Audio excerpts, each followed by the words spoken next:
Hello, softball fans, and welcome to Championship Sunday here at the Tradestaff International Series at Colquhoun Park, Palmerston North, New Zealand, as we open up action here with Canada taking on Japan. Hello, everyone. Lance Wynn alongside Hall of Famer Jackie Smith. Glad to have you with us here as Canada comes in with a 3-0 record. Japan sitting at 2-1. And they will certainly need a win here to remain in the championship hunt. Canada, a win here for them would solidify their spot in the final. Jackie, two evenly matched teams here on paper. Do you think the pressure is on Canada or is it on Japan? Morena e te whānau, ko hauhora te maunga, ko te opori te iwi, ko Smith taku whānau, ko Jackie taku inga. Welcome to day 3 of this tournament. This is going to be a great game this morning. If anything, Japan's going to really want to come out with a win here to solidify their place moving into our finals later on in the day. But Canada have already got off to a great start, so they've shown that they've come here to play ball this morning. And of course, we will get you into the lineups, of course, for today's game. Canada, winner over New Zealand, Argentina, and the Czech Republic. Japan lost to Australia, but beat the Czech Republic and New Zealand. We're going to take a quick break here. We'll be back with the lineups after this.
Welcome back as we get set for the bottom of the first inning. Canada taking on Japan, just to get you caught up. Canada in their first at bat, Shane Boland ground out, fly out by Manawatū, and Justin Laskowski grounded back to the pitcher to end the inning. So 1, 2, 3 down go Canada. It will be Japan's turn now with their first at bat as we get set. Leadoff hitter Kotaro Yasumi will step in, and he's facing Zach Pierce for the red and white.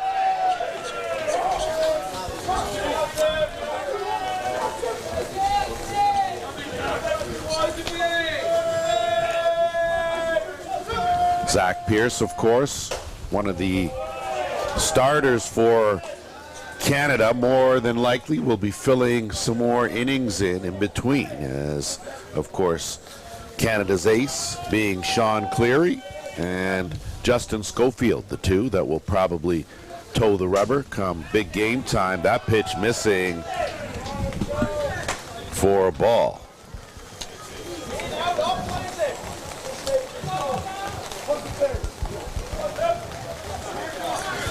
Yasumi has been instrumental in Japan's 2 wins. Yesterday, of course, these teams playing 3 games after a weather-shortened Friday. That pitch in there for a strike. And Jackie, you know the early goings of any game, the umpires getting a feel with the pitcher, trying to establish that strike zone. Yeah, and I think, you know, just to these two teams and the umpires, everyone here this morning has got the early start. So, you know, it's just about settling into this game. Umpires finding their zone, the pitchers again just finding the zone of the umpire. So everybody just really this first couple of innings, just getting into their groove, getting comfortable, and just really settling into where everybody's at for this game. So that bunt attempt by, say, Karua in there to try to move the runner along, lead off runner aboard with a walk in Yasumi, and certainly would go a long way for Japan to get on the board early on. And as we know, Lance, you know, the key is to get your leadoff hitter on base, which is what they've done. And what they're also very good at is basic softball, sacrifice, moving their runner. So they'll either look to face up, bunt, or they'll just make contact and move the ball to move that runner down into scoring position. Definitely a fundamentally sound squad, as that pitch fouled straight back by Kuroa.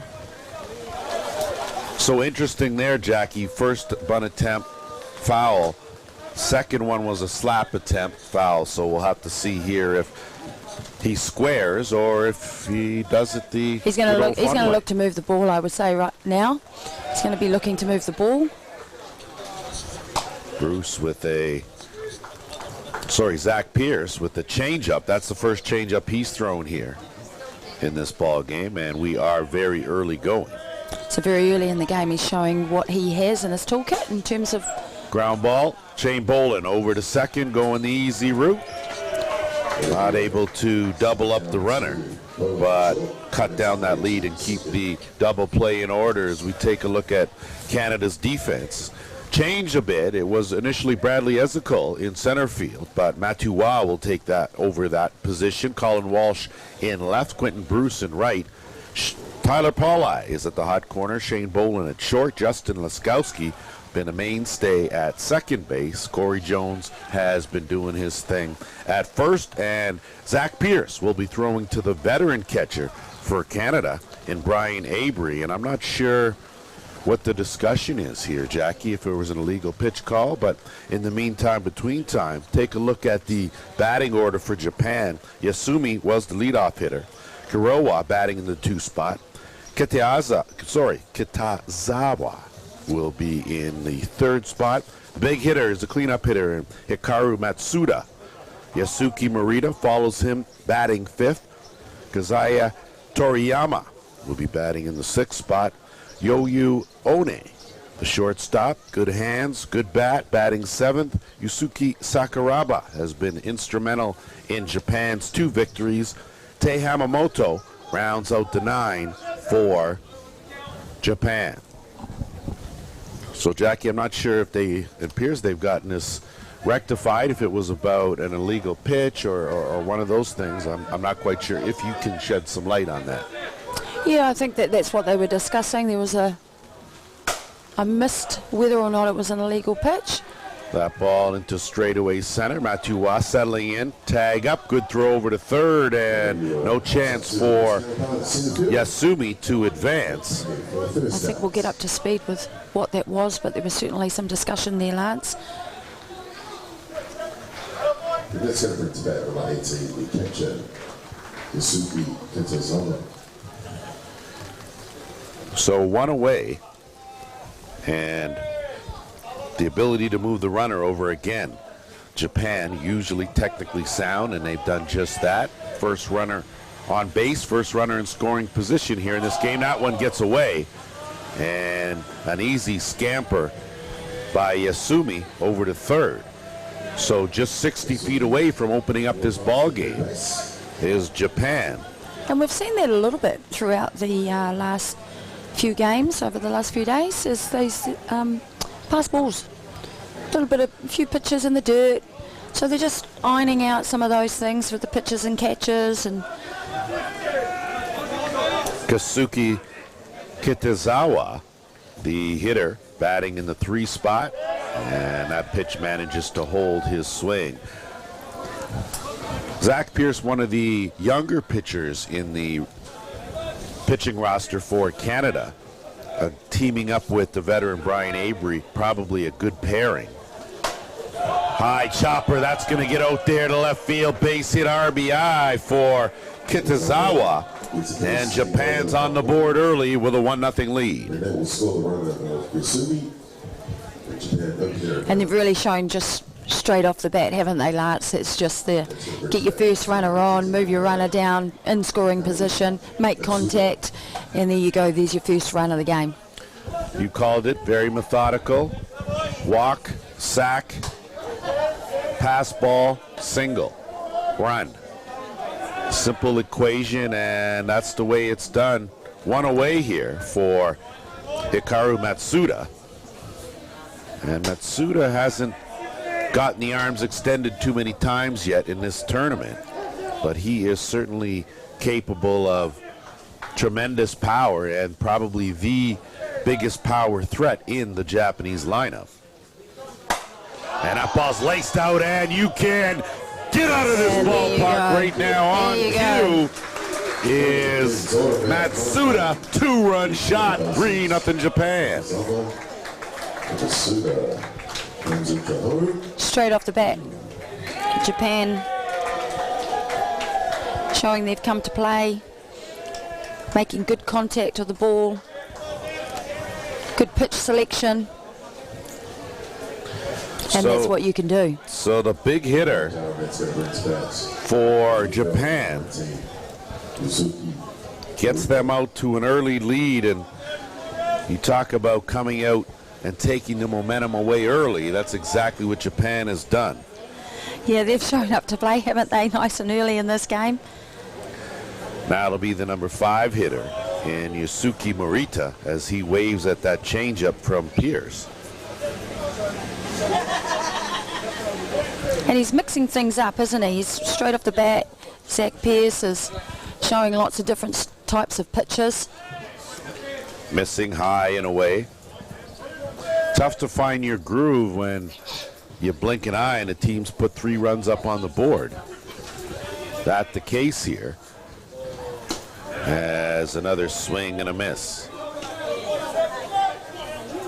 And look, I would imagine that Japan coming out to today, Lance, would have gone away after yesterday and thinking about that loss that they had to Australia, of course, saying, look, we actually need to make sure that we're making the most of all our opportunities. We're having really good turns at bat. I mean, we know they were already at that level, but already they're saying we actually need to take it to another level. I agree, and I think what we've seen in the past with Japan is they are the masters of making adjustments. They will assess a situation and come back the next day retooled and revamped and ready to go. Yes, and you'll absolutely. See. So that's what they do best. Ground ball through the hole on the right side. So the hit parade continues. Morita with a single. And Zach Pierce certainly serving him up here. And not quite sure how long head coach John Stewart will stick with him. But in a situation here, you're talking about a warm-up tournament.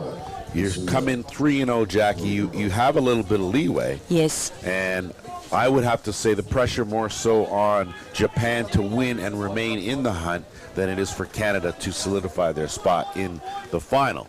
Now, with that said, of course, we are in the bottom of the first inning and with plenty of softball to go here. Yeah, very early in this game. Kazuya Toriyama, the first baseman, will step in now, the number 6 hitter.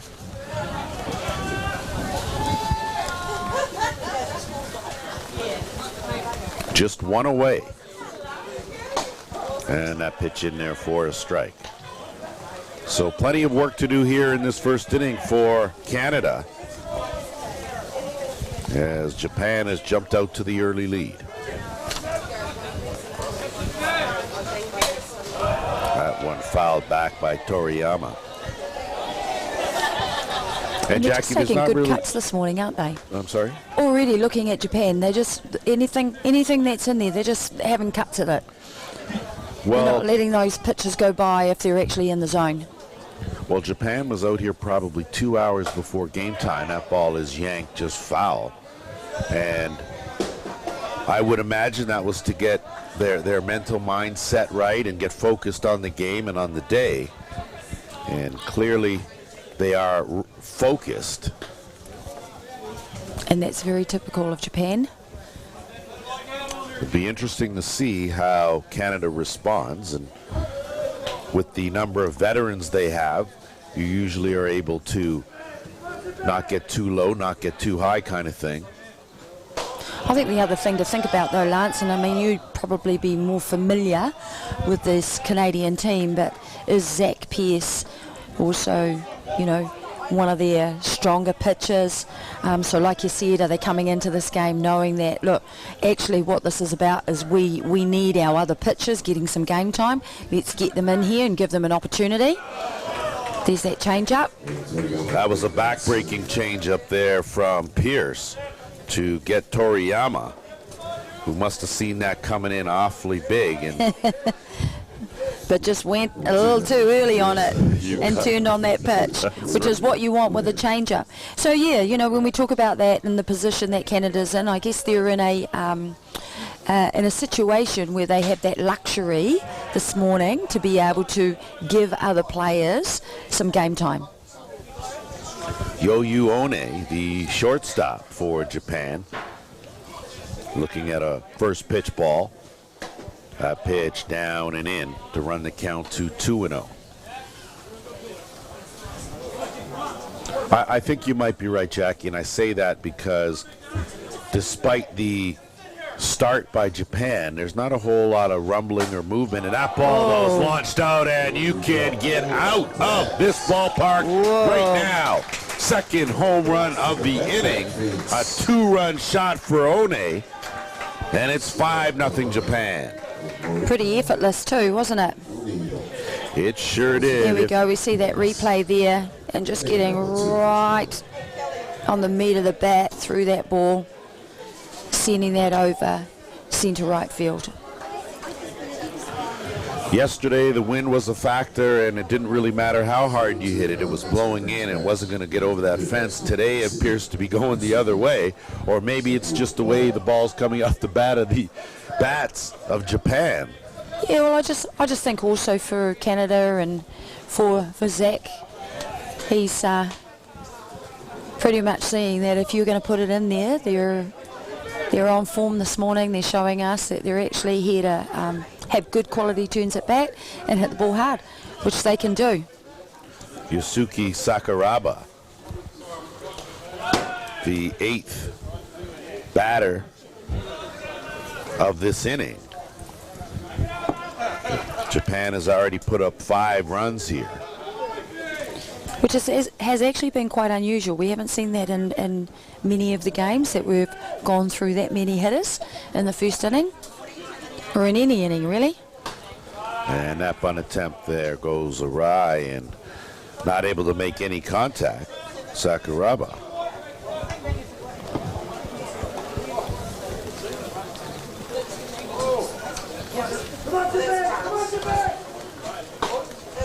That ball missing out.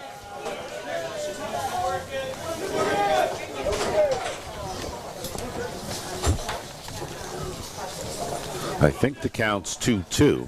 Double checking that, and that bunt attempt on the run going to be Beautiful a tough play. bunt. Would have been a tough play for Tyler Paulai anyway, even had he got a glove on it. And when you look at that, that is one heck of a bunt laid down there, almost on the run, Jackie. Yeah, beautiful Japanese typical execution there of a running bunt, where they stand. If we do get a replay, we'll see that they stand looking like they're actually going to hit, and they turn to bunt. It's almost like they call it a sneaky bunt. You know, you look like you're going to hit, but then you actually wait till the very last second and actually drop that bunt. Which is quite a talent in itself, to be moving your feet while the ball's coming and still make enough contact. That's right. And the ability to deaden the ball at the same time. So certainly well done. It'll be the number 9 hitter, Tei Hamamoto, that steps in for his first look. Japan batting around the order here in the first inning. Slapped again, going to be a tough play. Shane Boland has no chance. Too much speed from Hamamoto. So give him an infield hit. And as we watch this, we've seen home runs, we've seen slaps, we've seen running bunts, we've seen everything from Japan in this first turn at bat. 6 hits from the first 9 batters takes it back to the top of the shop. And Kotaro Yasumi, who started this off with a walk.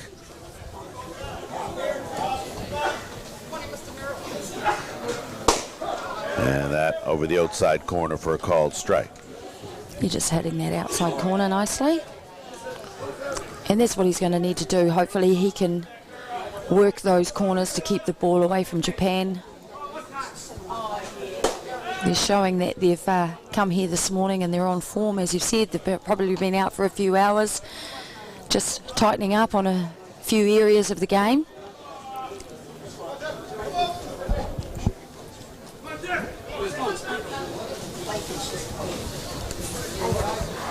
Took something off in there for a strike. So the changeup's been effective when he's unleashed it. Problem is the rise ball and the curve ball not so much. And Japan has jumped on those pitches in the strike zone. That's right. And if Japan are smart and they know that, you know, they may opt to let's just stay off the change-up. We'll sacrifice a strike. We'll give them that. But if your rise ball or your outside pitch or any of your other pitches are not working, they're just going to sit on that and wait till you bring that into the zone. Rise ball missing out of the zone.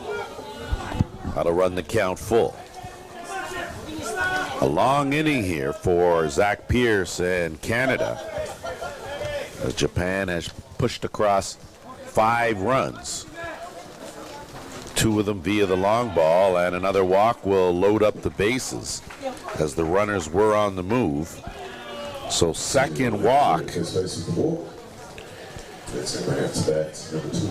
picked up by Yasumi, the leadoff hitter for Japan, and that will bring up Kariawa, the center fielder, for the second time here in this inning. I think, Jackie, that you've played this game of softball enough to know that there are games when teams just get on a roll and you end up on the receiving end and there's not a whole lot you can do. And on the flip side, of course, a number of times when your team has gotten on a roll and there's just no stopping you. And so I think that that's part of this game, and it just goes to show at whatever level it can happen. That's right. And for Canada, I think, to actually get out of this inning, you know, they're going to have to be really smart on their pitch location and ideally just try and get a ground out here now. Somewhere in the infield, keep the ball from the outfield, so he really wants to hit those nice tight corners so that he can give his team a ball to field to get them out of this inning. Kuroa looking at that ball. So Pierce struggling here. Nowhere to put Kuroa with the bags full.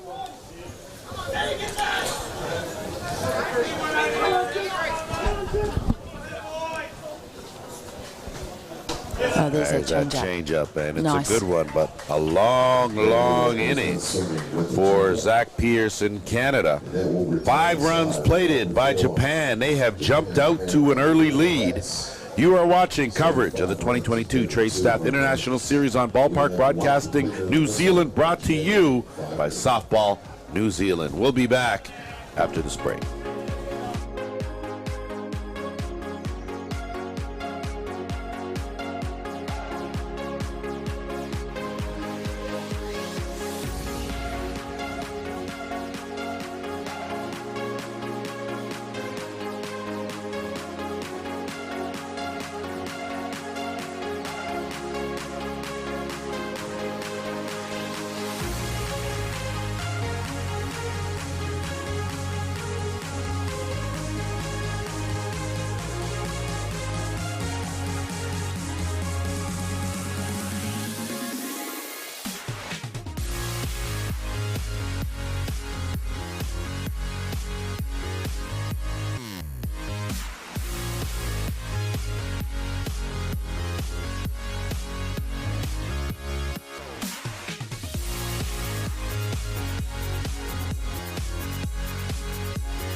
And if you are just joining us, you have to figure, Jackie, that these are the kind of games where important for, if you're losing, to stop and be able to refocus and retool. And Avery, of course, a power hitter, and he launches that one up a fly out to deep left field, handled easily by Morita. Yeah, and I mean, you know, it's tough to come back and get into this game after 5 runs in your first inning. But, you know, Canada just have to think about, okay, what was their plan coming into this game? Does that need to change now? Probably. Is it about just having good quality turns at bat? What's your plan when you're going up to the batter's box? You can still take something from this. You can still come back to this game. Plenty of time to get back in and have just good turns at bat. Quentin Bruce, the hitter now, as he looks at a ball outside from Okazaki. You know, Lance, every time you're coming up against you know, all of these great teams and they're playing each other, it's an opportunity for you to work on something individually and also as a team, whether it be your coaches, players, combinations, your turns at bat, understanding your umpire strike zones. There's so many things that you can be working on. So it's all about using this, right, to prepare yourself well for next week. Well, I couldn't agree with you more, Jackie. We spoke, too, yesterday about sometimes you're going to gain more from a loss than you will from a win. And not saying, of course, that this one's over, but there's always something you can learn from playing the game. That pitch down low. So a one-out walk to Bruce. Canada with their first base runner of this game. And that will bring up the third baseman, Tyler Paulai. Well, you know, one of the things you can't help but think about too for Japan, you know, they might have gone away after yesterday, and again, if we think about that loss to Australia, they won't be happy with that. They also probably won't be happy that they left till the 5th inning till they scored a run. Then they put themselves under pressure in the 7th and 8th, right? So today they've said, by the looks of it, we've got to apply pressure right from the start and we need more runs. Part of the adjustments that they're so good at making. Ground ball to second, tag for one, flip over in time. So handling business himself is Kotaro Yasumi. As he's, I'm not quite sure, I guess they called the flip runner safe. So Paulai is safe at first on the fielder's choice. Quentin Bruce. And he was pretty quick down that first pace pass. Paulai's got good speed, probably one of the fastest on the Canadian squad, and now it'll be Colin Walsh.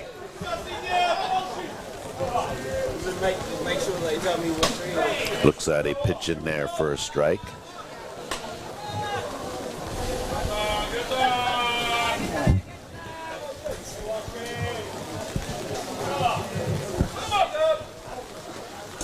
Change up there as Okazaki.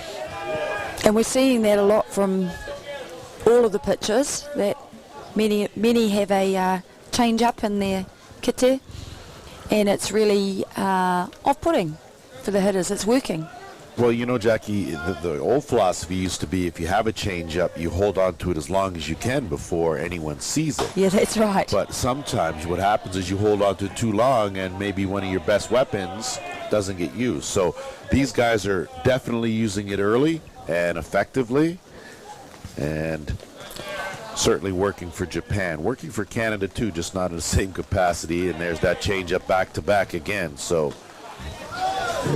down goes Walsh, down go Canada on the strikeout as Okazaki continues to mow him down.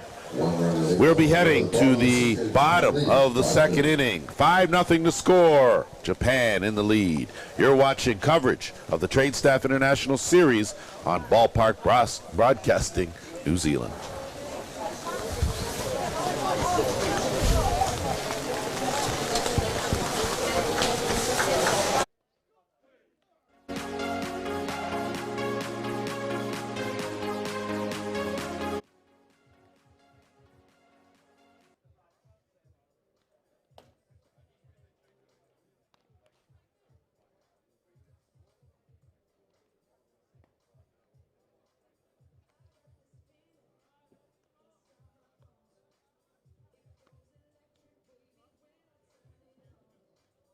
Thanks for coming down and joining us on Championship Sunday.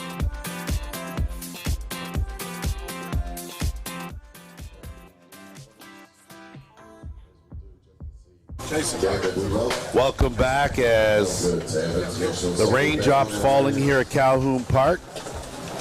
Lance went alongside Hall of Famer Jackie Smith. Glad to be with you, and as we get set here for the bottom of the second inning, we've got a special guest and Team Canada member Jason Hill. And if you live in Canada, really you don't need, he's a guy who does not need any introduction. It'll be the 3-4-5 hitters for Japan here in Kitazawa, Matsuda, and Morita. And a good change up from Pierce to start things off. And Jason, welcome to the booth. Good to have you. Hey, Lance. And sorry about the injury, unfortunately. And let's just say that there's still plenty of time for you to be in the lineup come World Cup time. I would have to think that you'd be sitting today out. Yeah, we're just playing it safe here now. Yeah, and let me just ask you a little bit about bit of a tough start. Japan jumped out early. What are some of the things you guys are saying in the dugout? There doesn't appear to be a whole lot of panic or anything along those lines. What's the feeling? No, yeah, well, we haven't seen or played against Japan since Whitehorse, I guess, in 17. And a lot of these guys, including Zach, don't know any of these guys. We haven't faced them. So it was a bit of a feeling out process, right? A bit of a chess match. But that's why we're here, right? To build up momentum and get better each day and work on some things and then feel out our opponents and learn along the way. And with that said, would you say, I mean, this is pretty much a one-of-a-kind tournament where you got six of the top teams. There's 12 in the World Cup, and 6 of them are here. And you have to figure that that's not something that happens on a daily basis. Would you say that that's something beneficial to you guys? And would you do that in the future? Yeah, absolutely. It's awesome. You know, you're facing the best teams in the world. And the way the tournament is now in the international game, there's more parity than it's ever been. I mean, there's no, with all due respect, there's no easy games anymore. Every country is good. And the format, the way the tournament is designed, every game is important. Right, especially to get to the super round, and you gotta have those wins against the teams that you're going to play against. But yeah, no, it's awesome, and especially for us, it's November, so it's no secret. It's not, our season is done. We're finished a month or two ago, so just to get right out and jump right into it and face the best, it's very beneficial. Well, never has the red and white been afraid of competition, as Kitazawa with a strikeout. So Pierce off to a good start here in the bottom of the second inning. That'll bring up the power hitter in Hikaru Matsuda, 2-run home run in his last at bat to give Japan the 3-0 lead. See here, it looks like there will be some adjustment as Teo Keteoka will come in to hit for Matsuda. So maybe Matsuda, Jackie, is, I guess he got the arms extended, and that's all she wrote for today. And we'll see you a little later. Well, we talked about it earlier, and this for both teams, I think, is an opportunity to play other players, right? Mm-hmm. You need to give other people game time, which I think Jason's already alluded to that. Let's get people in the game. Let's check out our depth within our team, right? So it's really, really important that when you actually have those opportunities, you make the most of it. But look, if I may, welcome to New Zealand, Aotearoa, Jason. Lovely to have you here. And I want to ask you a question. Apart from the weather, what do you like the most about being here in New Zealand? Well, it's great. This is my second time here. I was actually here in 2013 for the World Cup.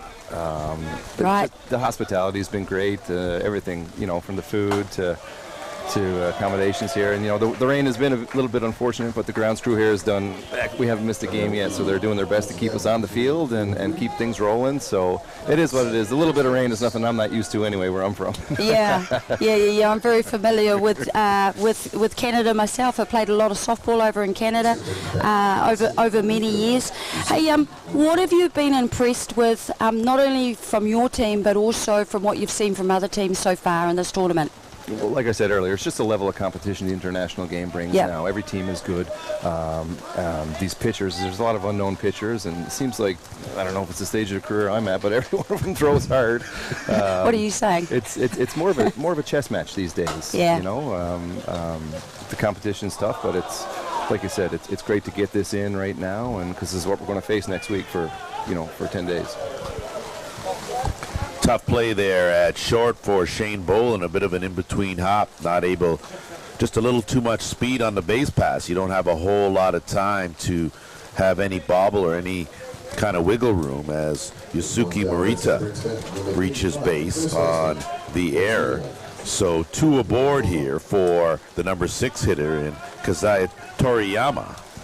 And Toriyama, strikeout victim in the first. We'll see how he fares here. And Jason, what do you think when you look forward, even though I know it's, we talk about we want to be in the moment and take every opportunity as it comes right here, right now. But if you look forward to the World Cup, what's it going to take to win the World Cup? Well, it's, each team, we're all in the same boat. You want to peak at the right time. So like I said, we're taking little steps here, getting better each day, getting the soreness out, getting the rust off, scouting our opponents, see what the competition is going to be like. But yeah, hopefully once we get to Auckland, we're at our peak, and our pitchers are tuned in, and our hitting is, I think we're going to be knocking on the door come Sunday. Well, from what I've seen, and I don't know a lot about your team. Lance probably obviously knows quite a bit, but I certainly have noted that you have some depth in your pitching. Yeah, absolutely. We got 3 specialty pitchers, I guess, if you want to call it, but we also got 2 or 3 other guys that can throw the ball as well, and they're they could be number 2 pitchers on any other team. But yeah, pitching is going to be key. Like I said, when we get back to that chess match, sometimes unless the guy's really going 3 times around the lineup, there's only so many tricks to the trade. Unless the guy's really going, you might make a switch or kind of bring guys in, take guys out, and certain matchups come into play. But pitching depth is certainly going to be key for most teams here. Now for our listeners, I just want to learn more about Jason at home, because again we don't know you, but Lance does. So where exactly do you live in Canada, and who do you play for? Yeah, I'm from St. John's, Newfoundland, Eastern. Right. Eastern okay. Canada. Yeah. Newfoundland. I played a World Series there. Okay. In '94, I think. 1994. Yeah. Yeah. I would have been watching. Oh, really? Yeah. You would have seen me. You remember me, right? Yeah, absolutely. Yeah. Everyone remembers you, Jackie. I think that was it Lisa Fernandez and Team USA? That's right. Yeah, that's right. Yeah, I was there. Oh my goodness. Yeah, showing my age now. That's okay. Okay, thank you. Back never hurt. That's okay. Toriyama with a chopper foul. I, Jason, have been impressed with, and of course, I know quite a bit and have followed you guys for a number of years. Just the mix of the veterans and the younger guys coming up. I think that Coach Stewart's done a good job of sort of getting that mix between him and the staff, and veterans like yourself, of course, and of course including your big poppy. You know how I feel about your dad who's in there. And what have you found to be some of the challenges for these young guys? They haven't really been on the biggest stage yet. That's yet to come. But like you said, you're at a tournament here facing against the best competition in the world. Yeah, we've had some vets retired, and Elsie and Steve Mullally, and we got a lot of young guys in the program now. If you look up and down the 40-man roster, there's a lot of new faces, fresh faces. But we got a taste of it down in for the most of this team. We got a taste of it down in Argentina. There back in, when was that? Back in April, we played the Pan Am qualifier. So that experience goes a long way. Especially for the rookies, and easing the nerves and stuff like that. And tournaments like this, like we're facing the best 6 teams in the world right here. So we're getting this out of the way now. But it's also important to have that veteran presence. Guys like Ryan Boland and Derek Mason and Brian Avery, who've been here a long time to keep guys in check, and someone you can turn to and you need a chat or things are not going so well. But I really like our mix. We got a lot more youth and some vets to keep it on the straight and narrow. Well, you can't bring up his name and us not send a shout-out back to Lollipop Steve Mullally, of course. Bird, We certainly miss his presence on and off the diamond. Yeah, I was talking to him this morning. I don't know what time it was back in Canada. But he was up and ready to go, I'm sure. Yeah, I don't know if he was at work or if he was at the pub. I don't know. But I was talking to him on text Don't this you get him in trouble now, okay? Don't you get that guy in trouble. So he's been following along. He checks in every day, and the boys certainly check in with him. And it's a bit of an adjustment for him now, the retired life. Yes, I'm sure it's hard for a legend to keep himself busy, but especially for a guy like that. But, we certainly miss you, Mr. Lolly, and the highlights that you've provided over the years. And I'm just looking forward, of course, to you getting back on the diamond and contributing. Without a doubt, the red and white is in need of you and your leadership, and just to have you and your dad as and what you bring as far as expertise and your experience and passion for the game is something that makes all Canadians proud when we go abroad, and the way Canada represents themselves. And I'm not sure how Jackie feels and how it's perceived out here in New Zealand, but I'm pretty sure that we like to come here and think that we're good guests for you anyway. Oh, absolutely, and I think maybe a little biased, but I've been to Canada many times, and I am very familiar with the country, the land, the people, and I do have to say that we're very similar. I think we are all about whānau, family, community. We're pretty laid back. Can I say that?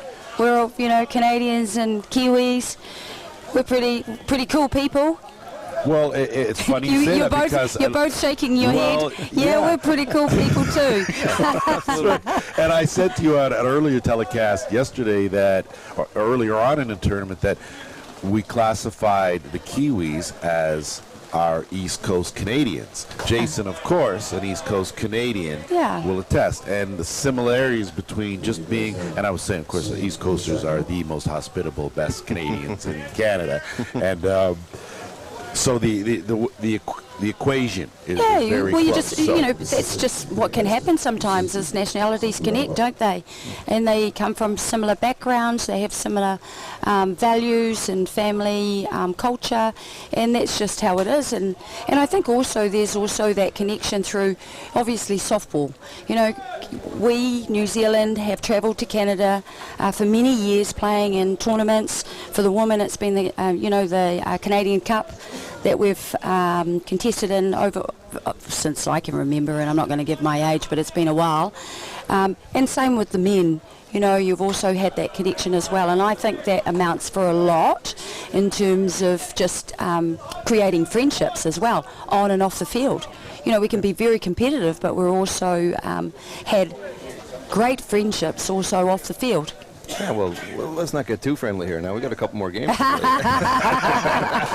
Oh, you're coming up like a true competitor. Here we go. Yeah. I see where it's going. Jason, I haven't come here to be friends. Yeah, I might be, but I am friends.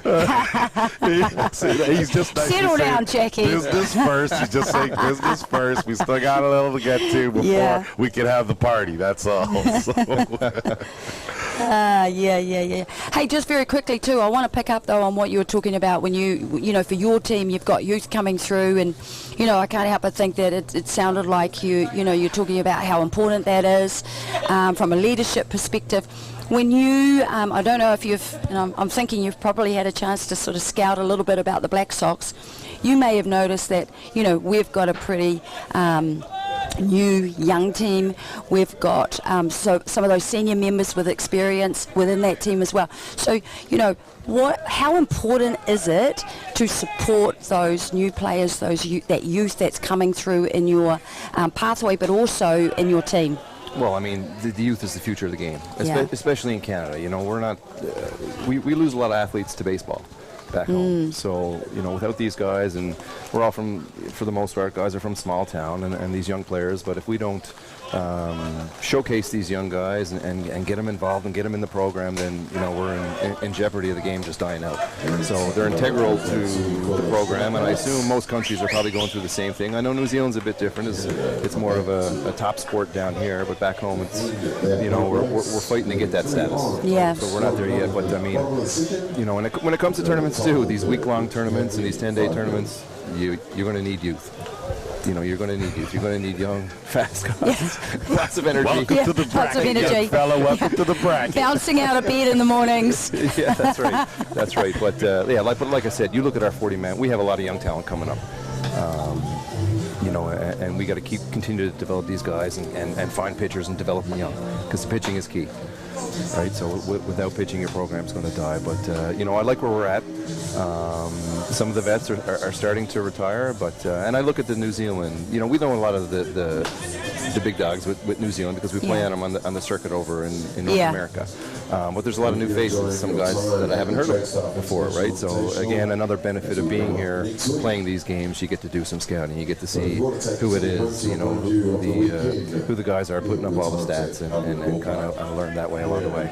Well, let me just say that because you're here now and you happen to be in the neighborhood, we're going to keep you up here for another half inning if that's okay. Not a problem. Pick your brain nice and dry up just here. a little bit more, exactly. And you know what? It's a little disappointing, and I mean, you got to figure though, Jason, that where you're at in your career, you've seen a lot, done a lot already. And is there any talk in the future of you possibly in the coaching ranks or passing on some of that knowledge that you had, of course, keeping it in the red and white? Yeah, I mean, I think there is a coaching future in for me, but I don't know when. I have 2 kids now. I have a 5-year-old and a 3-year-old, and they're getting involved in their own things, and I'm certainly going to jump in and help out with those guys when they get involved in their softball, baseball, whatever it is. But yeah, one day down the road, you know, as soon as I hang up the spikes, I'm going to start working on my levels and start jumping right into the coaching scene. I would just figure that because you got to start with the kids. That's where you start with your kids, so that's where your coaching career will start. The 8-9-1 hitters scheduled for Canada. It's Corey Jones leading things off here in this top of the 3rd inning. Canada still trailing 5-0, as that's a good start here with a rope down, not able to corral it was Toriyama. So first hit of the ball game for Canada is a leadoff here in the inning. And Jason, I mean, I like the fact that Jackie is able to pick your brain about some things. I don't want to hog you all to myself. I know you for quite some time now, so. Why change things now, Lance? Hey. I just want everyone to know that Jackie and I have got to know each other better, and I tell you, boy, oh boy. Yeah, we have a really good relationship, really good understanding now. I love the conversation around coaching, and I think it's really, really important because it's all very well having that youth, but then it's how we coach them, right? So I'm keen to know from you, Jason, I mean, you know, what are some of the things that are really important when we're coaching youth in particular, and what makes that good coach? You know, it's just they're so young, it's hard to relate to kids sometimes, but just getting them involved. We have a guy, one of our captains, Ryan Boland. A couple years ago, he started up a program back home, a fundamental skills camp. Started off as a camp, and now it's a full-fledged program with hundreds of kids, which we didn't have.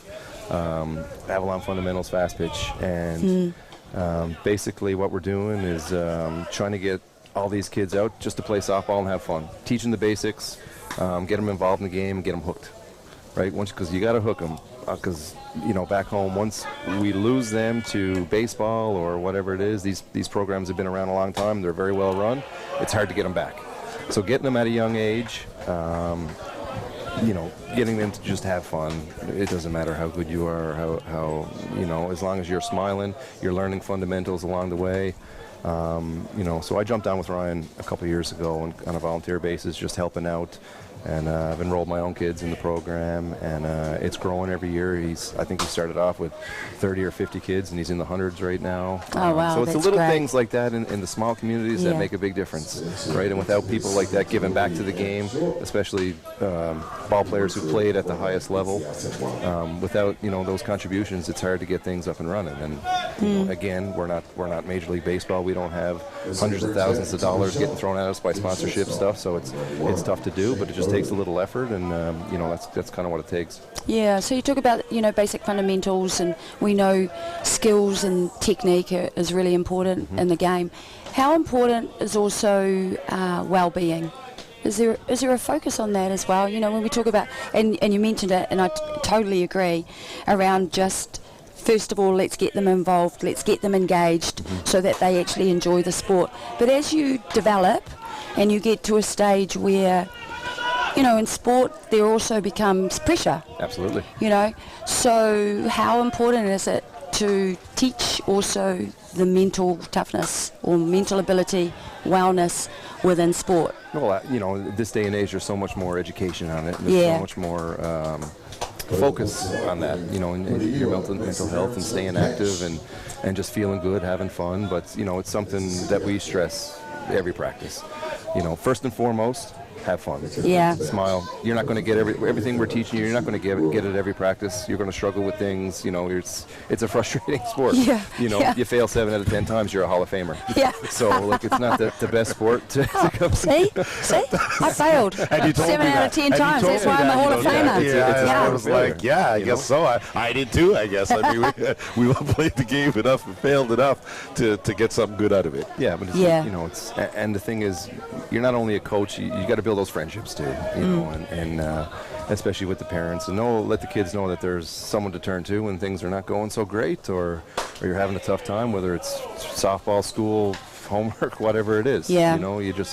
You build those relationships, and and I'll revert back to Ryan Bowen. He does a great job doing all those things. Well, you guys are glue guys. You guys are guys that have been around. You know what it's taken for you to get to where you're at, the people that have sort of lifted you up and, put you where you need to be to succeed. And I think it's all about giving back. And I know I had a discussion with Jackie and the rest of the crew last night about, the importance of building things from the ground up. And the tradition that they have with, their dad's dad played and his dad played and his dad played, now his brother plays and the sister plays and the family plays kind of thing is something that's how you build the strongest foundation that you can. And the similarities between what we try to do in Canada and what's being done here are very close in nature. Yeah, you can't grow the game at the senior level. You got to start at the grassroots level. And you got to build it up. Is there going to be some tough years? Of course, right? You're going to take your lumps along the way. You're going to learn. I look at Newfoundland. It took us 50 years to win a senior men's Fastpitch championship. Yeah, now you won't give it back to anybody. That's the Now we're having too much fun. No, once you get a taste. That's it, Well, guys. we're We've just set going to the win it all the time benchmark. now. We don't care. Yeah. Hey, can I ask you a quick question? Some cheesy questions here. Because, just because. Perfect. What's the highlight of your career? We're in the Maple Leaf. Oh. For sure. I grew up in a small town called Portrait Cove, St. Phillips, and there was a man there named Colin Abbott, who just happens to be my boss now. So, but I had goals from a young kid. I watched him play ball. He played against my father at senior level, but he was, he played ISE when he was super young. He was played for Team Canada. He was a mainstay in Team Canada, and I got to watch him play a lot growing up, and I said, one day I want to be like him. Not quite as good as him, but if I was half as good as him, then, that's a... You're doing okay, young fella. Trust me on that. So, you're doing A-okay. But just to wear the Maple Leaf, and, of course, we all love... We're pretty passionate back home, Newfoundlanders, and to win that first Canadian senior men's, like I said, it took 50 years. We've had a lot of great ball players come and gone before us, a lot of Hall of Famers back from where I'm from. To finally get that monkey off our back, it was definitely a special moment. But right now you've won the last 10 or 15, I think, something along those lines. So, talk about not giving anything back. That's for sure. You took it, and now you're running with it, for sure. But let me just ask you what it's like to be able to represent the red and white and do it with your dad. Well, that's pretty cool. it's not too often athletes, especially in the national team level, get a chance to do that. And great hit there. Scoring the run. Perfect. There we go. And that's what you need when you've got runners in scoring position, that you need to come up with a hit like that and score your runs. Absolutely. You're down 5 early, you just chip away. Yeah. It's only top of 3 here. Yeah. Plenty of time in the game. And I was going to ask you, too, about the fact that I like the way Coach Stewart decided to keep your starter in the game there and fight through it, right? That's part of the process. Take your lumps just a bit and build some of that mental toughness. As Kento Okazaki, it looks like he may be getting the call and getting relieved here, as not the case. So it will be Brian Avery now, and 5-run lead cut down to 4 now with that. Another couple of hits here, and all of a sudden we've got ourselves a different ball game. Well, I think as Jason mentioned then, you just chip away. It's still plenty of game time to go. Just put runs on the board each inning. You know, Jackie, we call that the chip bang. Oh, the chip home, bang. Is that like the slide into 5th inning or something? And then listen, we got something to 7th. Yeah. Listen, we have to let our viewers know that in between our discussions, Jackie gives everyone a professional hard time. That's what she does. She's fantastic. She's a professional at it. Okay, so we certainly got into that topic for sure. And yeah, I guess that one's flared out, and a good running catch by One. As he shows off his defensive skills, Avery potentially robbed of a base hit. That will do it for Canada. They chip away at that lead, trailing now by 4.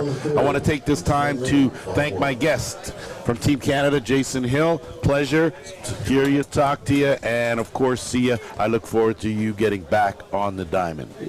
Yeah, fantastic to meet you. Thank you for coming and having a kōrero with us, Jason.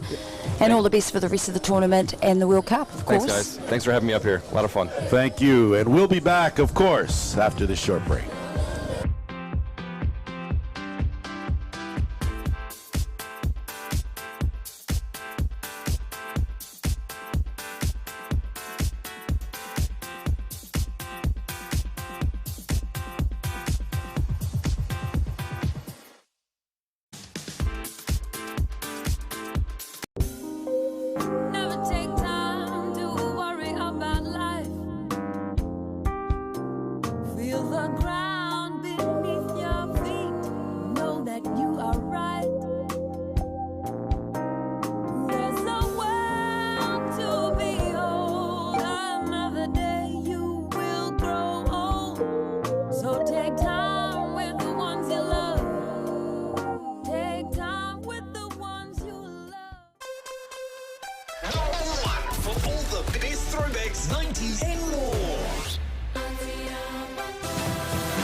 Welcome back here to Colquhoun Park.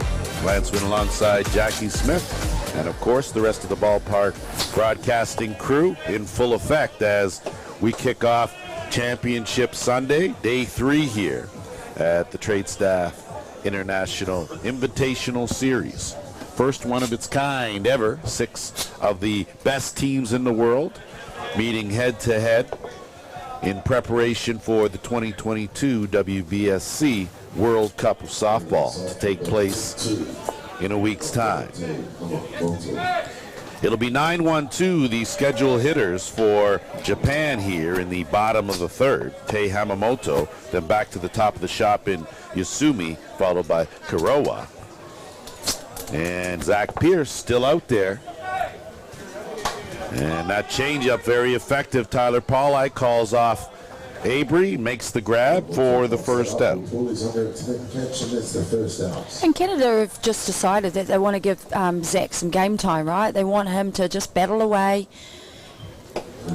keep working at his pitches, his different types of pitches, giving him plenty of opportunity to actually just work at his craft.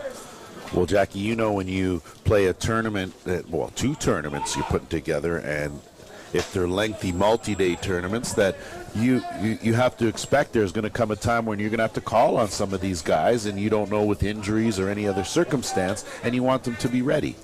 Yeah, well that's right. So you've got to as a coach, if that's your coaching philosophy, and it's all about ensuring that your depth also gets that game time.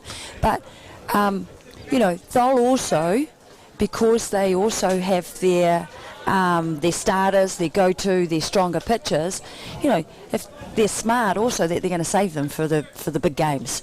Why wouldn't you do them? Keep them fresh, keep them on the edge too of their seat, right? Because they're probably thinking, give me the ball. I actually want to pitch, and that's what you want from a pitcher. So you actually want to create that hunger from your pitchers as well by holding them back and saying, well, no, we'll give you the game the next game, right?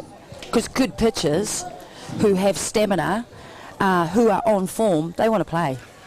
They want the ball all the time. Yeah. They want to be in the circle, and that's what you want from your workhorse. And you're right, Jackie. I think from a coaching standpoint, you can never argue about someone that wants to play. Oh, yeah. That's what you're there for. Yeah. There's no need to convince someone to buy in. They're there because they want to be, and I think that's the case. And I think softball's one of those sports where that's very much so, because I think that, at least in Canada, it's not a sport where you can make $1 million and make a long, hefty career in it. So you do it for the love of the game and a passion. That ball lifted up deep, and that ball is gone. A 2-run home run. And that, of course, one deep shot from Atiawa. And just like that, it's a 7-1 lead.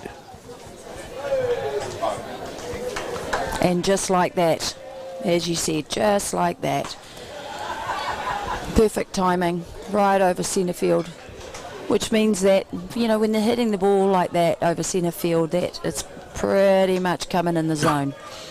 And that's what will happen at this level.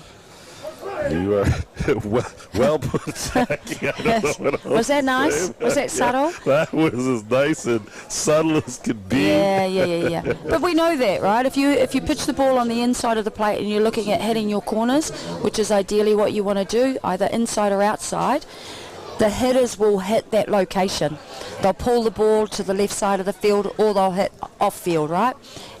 Depending on whether you're a right-handed hitter or a left-handed hitter.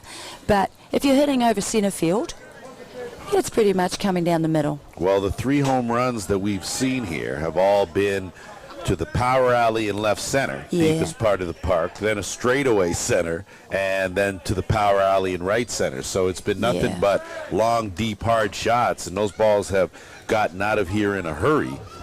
One of them might still be going as Kitazawa steps in. He singled and scored in the first, struck out. And Tyler Paulai manning the hot corner. Good piece of defense right there to record the out. And a nice backhand take there by the third baseman on that ball. That was driven pretty hard. Every turn at bat, both teams are hitting the ball hard. Well, Tyler Paulai, an example of some of the youth on Canada. He came up through the junior program and has made the jump in Prague, and now here a mainstay for Team Canada. And he's one of those guys that can play everywhere on the diamond, so he's very versatile and very, of course, useful to the coaching staff when you have that kind of versatility. Yeah, and I just think it's really, really important for the sport, or any sport in general, that we're aware that youth, there comes a time we work them, we develop them through the pathways in the sport, but then we must give them the opportunity, right? Because there's no point in playing a sport, coaching them and developing them, if we're not going to actually also give them the opportunity to play at this level. That line drive from Katioka right into the glove of Quentin Bruce for the final out, but not before Japan strikes for 2 more. Another deep shot as they continue to lead this one 7-1. The score. You're watching coverage of the 2022 Tradestaff International Series on Ballpark Broadcasting New Zealand. Of course, brought to you by Softball New Zealand. We'll be back after this.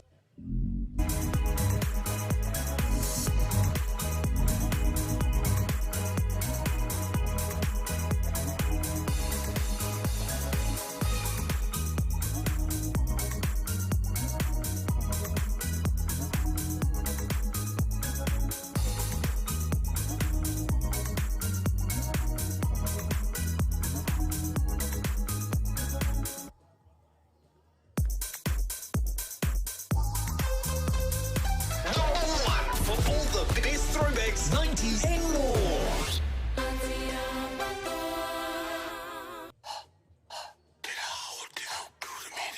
Te Rao Te Raukura is back for 2023. We're accepting stall space applications right now for commercial or non-commercial groups. Find out more details over on Facebook or call us on 0800 Raukura.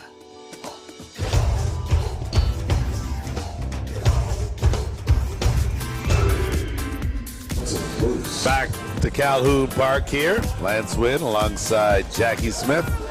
Glad to have you with us here as we get set for the top of the fourth inning. 5, 6, 7, the scheduled hitters for Canada with some work to do, trailing by 6 runs. So Quentin Bruce, Tyler Pauli, followed by Colin Walsh, the scheduled 3, to face Kento Okazaki, who has been rock solid here in this ball game, surrendering just that 1 run. He has only given up 2 walks and a couple of hits.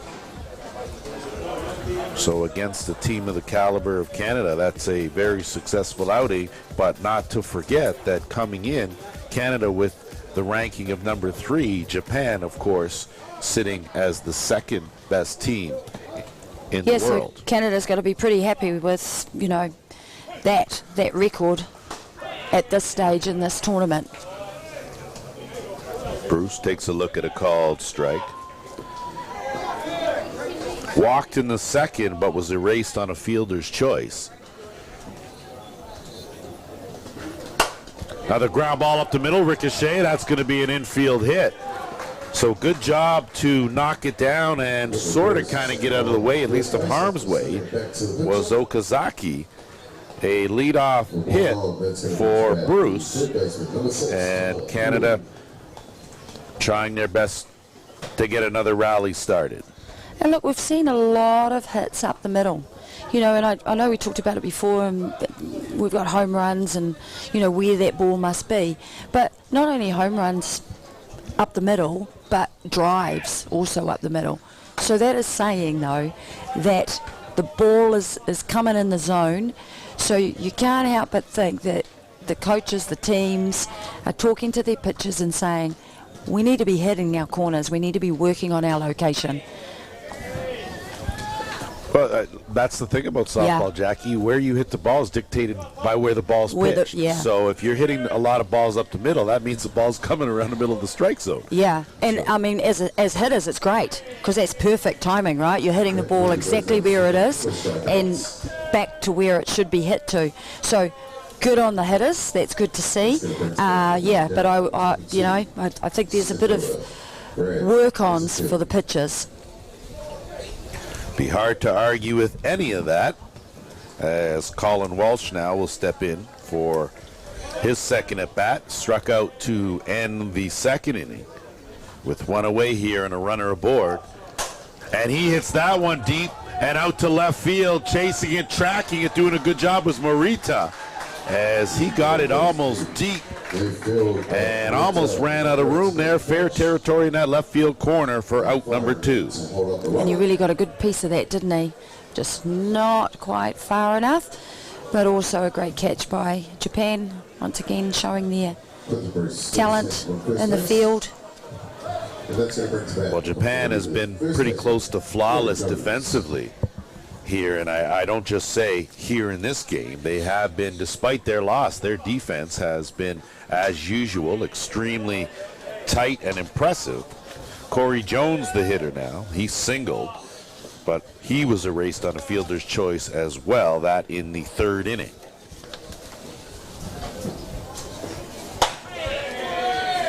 Corey Jones' single is probably the hardest hit ball that Canada's had in this ball game.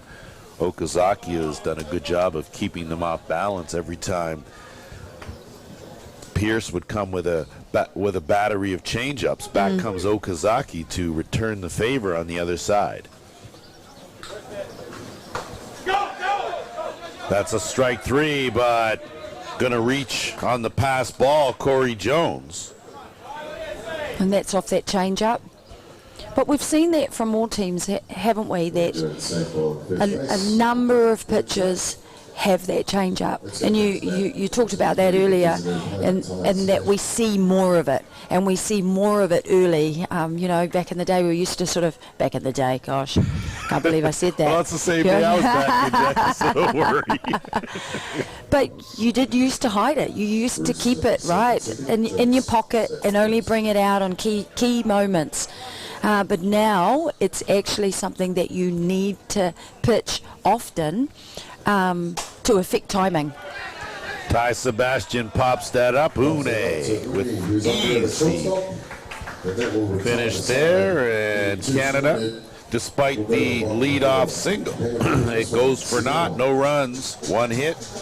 Runner left aboard. We're about to head on down to the home half of the fourth. 7-1 the score for Japan. Back after this. 100.9 and 94.9 Atiawa. When the radio's on and the sound is hot, you just have to enjoy. There's no way to stop. That's where it sounds like the best every day of the week. Better than all the rest. We love the music to be. All the best throwbacks, 90s and more. Atiawa Talk. All the best throwbacks.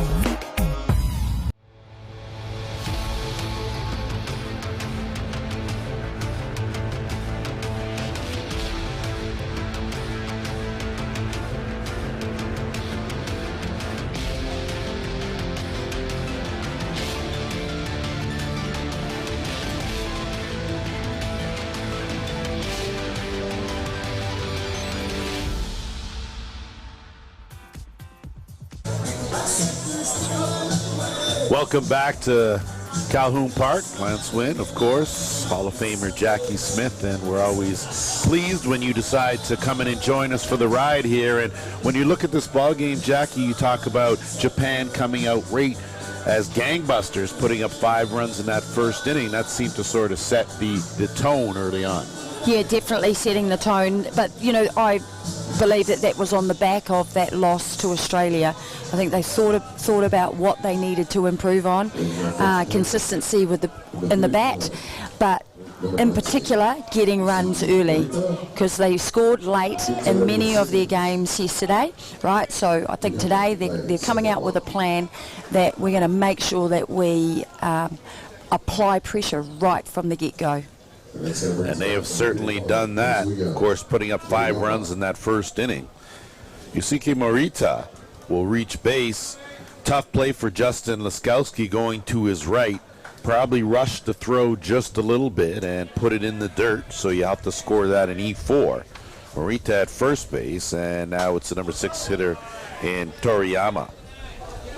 Toriyama struck out in the first, walked in the second. So an 0-for-1 ball game going here, but his team with a commanding 7-1 lead. So he's certainly got some flexibility. And look, Canada are continuing to stick with Zach Pearce. They're giving him that game time. They're saying, no, you need to just grit it out, just keep working away. Tough hop. Laskowski gets a chance. Flip to one and over in time. So score that one 4-6-3 on the double play. And there are 2 away. Not too often. Great double play there. Well, Jackie, not too often you make an error, and then a couple batters later, you get the ball hit right back to you and a chance to sort of rectify that. Yeah. And that's and you know, and that's that mindset. That's that opportunity when you think it as a player, rather than, you know, thinking, oh, you know, I made an error, you know, and then, you know, positive mindset. Okay, next play, hit the ball to me. I want the ball. I want to make this play. You are right. No need to dwell on things. No. And hats off on that young man. And he, of course, one of the younger members of the Team Canada team, and that's part of the learning process. And when you see what he's done, similar to that of what Zach Pearce is doing, and that's part of building the character and learning that, you know what, in this game you've got the good and the bad, and if you're going to play it, you have to accept them both, and that's just the way it's going to be. Hiroshi Sakata pinch hitting for Yoyu One here in the fourth. And that one bounced in there. Well, you know, in many top teams, and you know, you can talk to the likes of your Black Sox who have been at the top for quite some time. You know, even Japan, a lot of them will talk about, you know, building resilience, being relentless, right? So you're always bouncing back, bouncing back, bouncing back. You will have moments when it's tough. You might make errors. You might miss a signal. You know, you might have had to run and you didn't run, or you went and you shouldn't have gone, that type of thing. But it's about bouncing back, right? The sooner and the faster you can do that. And there's some of the bounce back right there. He ends Right up there. getting 2 balls to him after the error and definitely smooths it out. And Jackie, how different is, and we'll talk about it when we come back, some of the differences or similarities between our game of softball and life overall. Yeah. We'll be back watching the Tradestaff International Series on Ballpark Broadcasting. Don't go away. Never take time to worry about life. Feel the ground beneath your feet. Know that you are right. There's a world to behold. Another day you will grow old. So take time with the ones you love. Take time with the ones.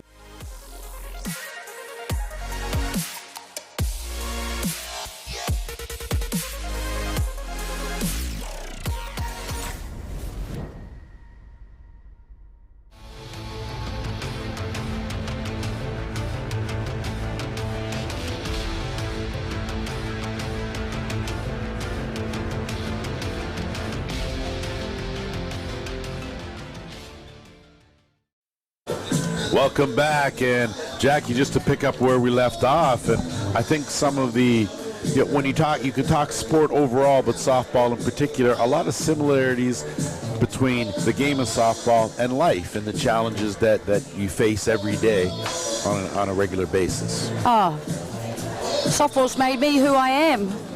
I'm pretty cool, eh, Lance? You are cool. You know I better go with that answer. Woo! That was the correct answer. But no, in all seriousness, you know, I've taken a lot of my softball skills that I've learnt over the years, and you know, I've been able to transfer them not only into life but into work. The way I work with my colleagues, you know, in the workplace, learning things like leadership, you know, decision making, problem solving, teamwork, resilience, which is what I talked about before. Understanding more about yourself as a person, you learn that. You know, Bevan had talked about that yesterday, is about finding your identity as a person. You know, you learn all of those beautiful things in the game of sport that will actually help you in life. Couldn't agree more. Back to the top of the shop for Canada in Shane Boland. He 0 for 2 with a couple of groundouts. This one a hard hit ball. Une does a good job, wrong-footed. Beautiful play. Still gets enough on that throw to gun down Boland, and there's that tight defense we talked about. Yeah, and just showing the agility there and how they get across to the ball, because that's, you know, that was a hard hit ball, but they're very quick and light on their feet. The way they technically plant themselves, very, very good technically. And then making that throw over to first. You know, and any play in the hole for a shortstop, whether you're taking a backhand or you can get across behind the ball, is a hard play to make in the hole over to first. Une did a good job and utilized his speed to get in the perfect position to field that without going to the backhand. And the rain picking up just a little bit here as Manawatū, the center fielder, will step in his third at bat, 0 for 1 with a walk. And that one missing upstairs. Just want to take a second to send a shout out to a member of the Diamond Kings, Coach Dwayne Curtis, of course, watching back home in Canada. What's up? Hope you're well and hope you're behaving yourself, as Manawatū will take a 1-out walk. It's his second walk of the game. makes his way with the walk to first base, and that's going to bring Just it back. wanted to take the time, and we slipped my mind, of course, the third team that's out there, the boys in blue. And Jackie, give us a little quick rundown. We got to remember those boys in blue, don't we? So on the plate is Mark Porteous, and out on first base is Andy McManus, and at second there is Lee Evans, and third base umpire is Lance Brown today. That is your crew, all-world crew at that, as Justin Laskowski now with a chance to hit. And Jackie, how many times have you seen a player make a great defensive play and then get a chance to bat the next inning, and usually they tend to carry that over? Oh, and when you're going well in the field, that's great, because that sets your mind up for the right mindset when you're going into your turn at bat, right? Positive thoughts. Sometimes, though, it can have an opposite effect, of course, if you don't have a good fielding inning. So, you know, we talk about that a lot. Actually, what's really important is fielding. You focus on your fielding, and when you're hitting, you only focus on the hitting. Yeah, so you got to learn to switch in and switch out of those moments. Laskowski 1 for 2 with a single in the third. Takes a look at that pitch, high and out of the zone. Count even now, 2 balls, 2 strikes.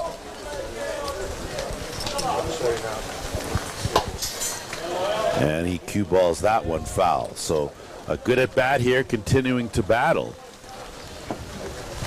And quietly, Okazaki has done a good job of keeping these Canadian hitters off balance, mixing things up. You alluded, of course, to the changeup that he's willing to throw back-to-back even. So that, as a hitter, you put that in the back of a hitter's mind, and again, that's adding another couple of pitches to the arsenal.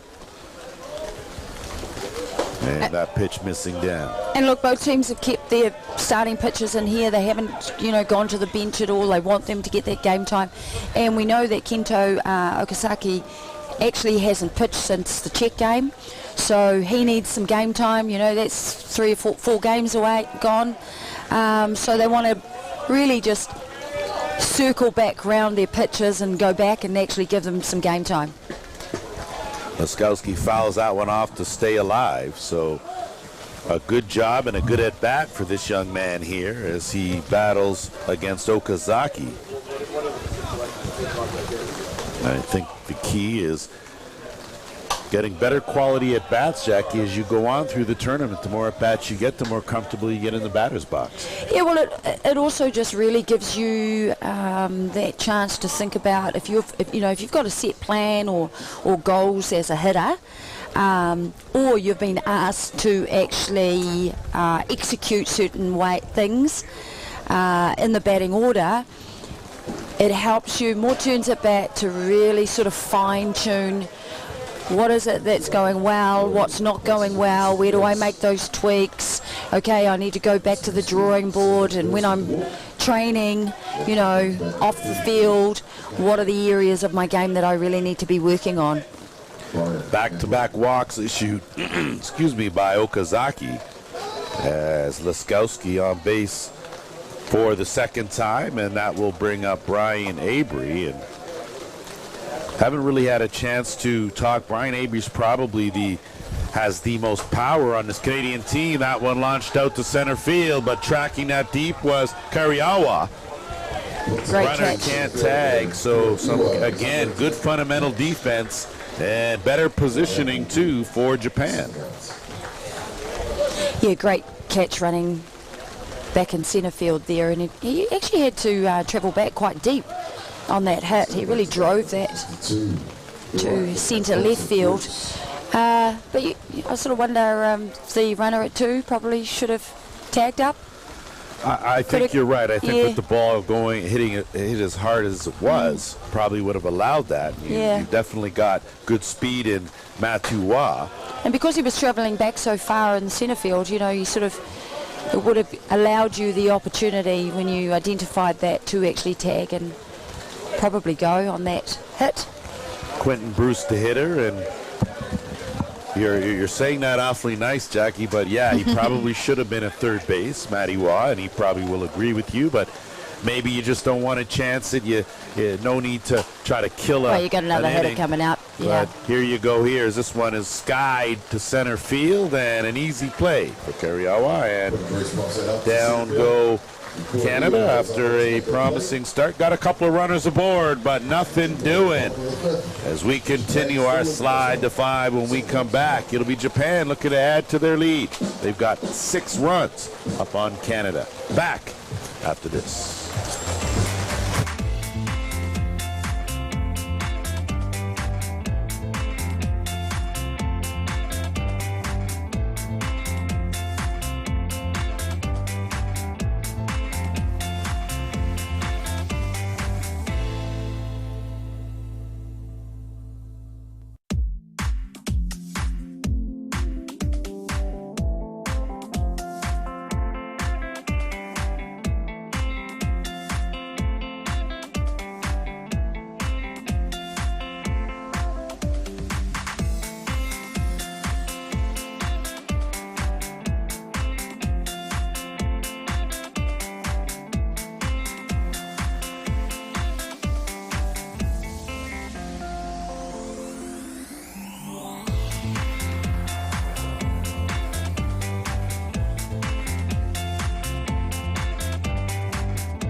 Welcome back as the rain has picked up just a bit here. We are in the home half of the 5th inning.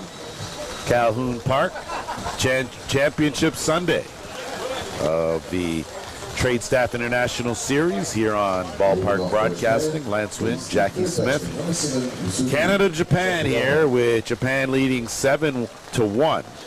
After putting up 5 runs in the first inning, they sort of set the tone there. It'll be the 8-9 and then back to the top of the shop for Japan here with Sakuraba, Hamamoto, then back to Yasumi. Again, Zach Pierce towing the rubber for Canada. He has been here from the start, and he has continued to tough things out. And again, nothing wrong with building some adversity. And Oh, you might see there on the screen there, Lance. You always appreciate our producers. Are you pointing someone out of the commentary box? I'm not even sure if that's really What's me going in that on there? picture. Now that I look at it, it just doesn't look as. Were you saying something to me, I or don't were you know. sending us all out of the? What is it? You're out of here. That's what that says. You think you got friends in far off places, and then the reality check comes in, and boy, you hang out with them at night, and man, it's just it's a little different in the day. I'm glad they picked on you and not me, eh? They know better. They know better. They do know better. That's right. They do. I tell you what, I'm going to be watching myself now. No cameras allowed in the commentary box. Well, they know that I can't take my net and go home. That's why. So it is what it is, and you're here for the duration. So, sir, you're just going to have to take it like a man. So, yeah, I tell Looks ya. like Championship Sundays turned into something else. Eh? Oh, there's a lot of finger pointing going on Little bit around of here, fun that's for Sunday. sure. Tei Hamamoto, the hitter now. Oh, here we go. They just can't get enough. Well, It's- and now you're beating the dead horse Yeah. now. I mean, come on now, Now you're just picking on the Canadian guy. Stop That's just it not already. right. Goodness. Sure, come on down. Have some fun in New Zealand. Everyone will like you. It's great. Oh, we're family. We've talked about Yeah, that. Yeah. Well, that seems to be the problem. I told you treat me too much like family. Boy, oh Yeah. boy. Can't get a word in edgewise. That's a classic. You're out of here. Boy, guy can't even do anything these days, and that's just the age of technology, I guess. Change up, Well, there's that flared little out. change up. By Hamamoto over a drawn-in infield. And if Canada is not trying to defend the slap, then they get that. That's a routine out. But again, Jackie, when you talk about slap hitters, still effectively the most dangerous hitters that you can face as a defense. Yeah, well, because they can do things like that. They can actually also, so they can slap through you, they can chop the ball hard to get that high bounce, which also makes for a tough out, or they'll take a pitch over the infield. I think I used to do that. It's just all about me today, isn't it? I am not arguing with anyone in the Hall of Fame. That's all there is to it. There's a reason why you are in the Hall. You don't get in the Hall easy here. Yeah, okay? well, it's not an open invitation to everybody. So, some people might argue that. well, I'm only saying it to you and nobody else. Yeah. And then I won't tell you what anyone else says, so we're good. All right? Maybe no one else put their name forward. That's terrible, Jackie Smith was the only one. That's it. Yeah. Who should we pick? There's only one name here. Listen, one thing that you guys don't mess around with, okay, is recognition. If you deserve it, you get it, and that's the truth of the matter. And very humble, incredibly humbled by that. Well, they're lucky to have you for sure, as Yasumi has been a real thorn in the side of Canada, as he has in a number of games yesterday. Walked in the first and scored. Walked in the first again. So 2 walks in that first inning. Walked and scored again in the third. So very disciplined at the plate, seeing a lot of pitches, and he has really been a factor, having been on base in his 3 at-bats. Well, and that's why they've actually changed their hitting order, and he's actually moved up the hitting order. And that's what you can do too. The purpose of a tournament is to identify what is your top lineup, your hitting lineup, and we know that Japan have actually shuffled things around. Is that, again, off the back of that loss to Australia? Have they thought about it? But what it does is, as you get hitters get hits under their belt, this is where they start to cement their place in the hitting lineup. I think you're right, and we alluded already to the fact that Japan, masters of making adjustments, and that's what they do. Not afraid to tinker with the lineup. You saw, and you're right. Yo Yuone, for example, began the tournament in the 2 spot, and has since slipped down to batting 7th, and that's no knock on him. That just means that there are other guys getting the job done. Yeah. And contributing, and of course, it is about the team. And it looks like they're going to call Yasumi on the swing. So he did go around here. So that, and certainly won't be happy with that. Second out will bring up Sei Kariawa, who has played a very good center field here today. So despite the rain and some slick grass out there, although very impressive about the field and the ability to drain, and the outfield, one of the best that I've seen, certainly, as far as that goes. And that ball lifted up. Just a little shuffle to the left. Manawatū to record the out and end the inning. We'll pick things up with that thought. We're headed to the 6th, 7-1. Favor of Japan. You're watching coverage of the Tradestaff International Series on Ballpark Broadcasting, brought to you by Softball New Zealand. Back after this.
Welcome back. As you saw that graphic for the World Cup of softball slated for next week in Auckland, New Zealand, of course. All 6 of these teams will be there, and 6, 7, 8 hitters scheduled for Canada, and Paul I. Walsh and then Corey Jones. Ground ball fielded at third, and I tell you, that's some outstanding work there by Sakuraba. And really, that was more about the footwork than it was about the hands. Yeah. And just timing, taking the ball, right? Just because it had that sort of awkward second bounce, put a hang time on it.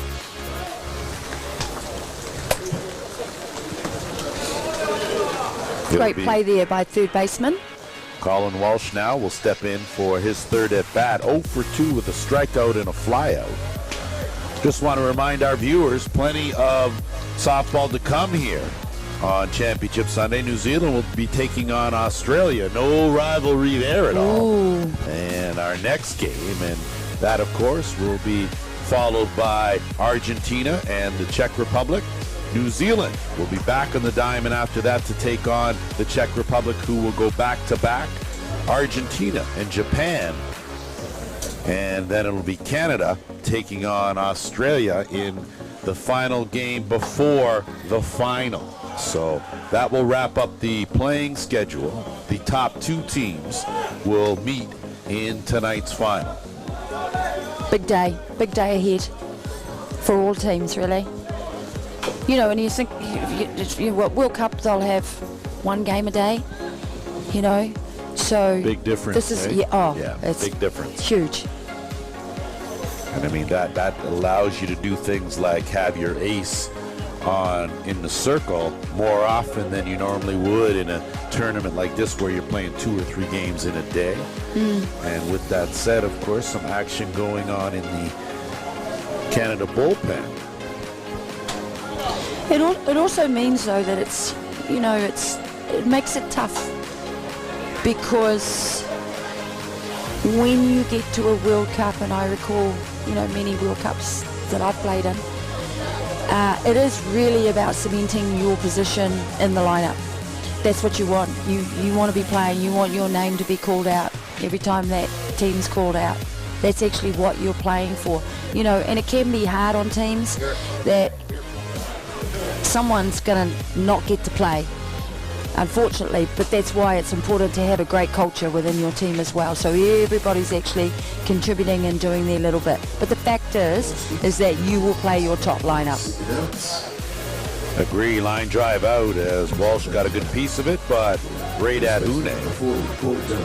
And there are 2 away now for Corey Jones.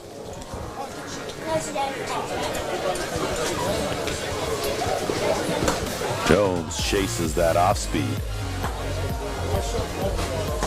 Okazaki has been good, only had 1 inning where he set Canada down 1-2-3, but other than that, it's been situational. He's been very effective, gotten the key outs when he's needed to.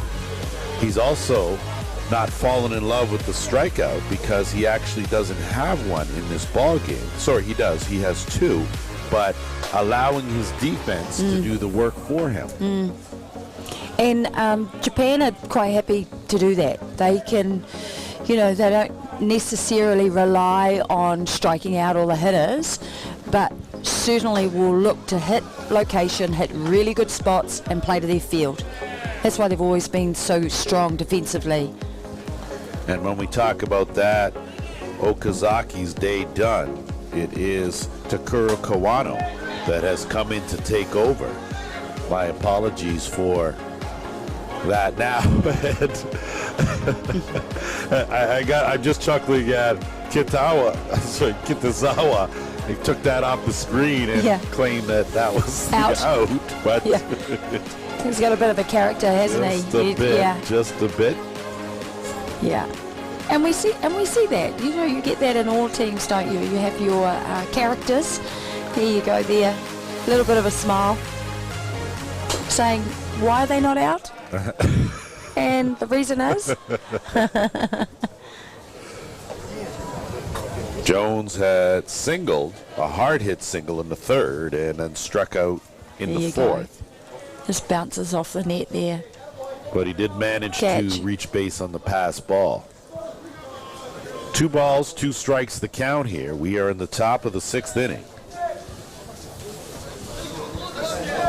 And I think if you're Canada, you're not going to hold your breath about making up to 6 runs, but I'm sure you still want to continue with good habits, have good at-bats, and strong defense. Those are things that you certainly don't want to waver on. Definitely not on your championship Sunday. Good at bat from Corey Jones, a 2-out walk issued by Colquhoun. There'll be a walk for Corey Jones. And that will bring up Ty Sebastian. And it was Ty Sebastian that was actually warming up during Canada's half of the inning down in the bullpen.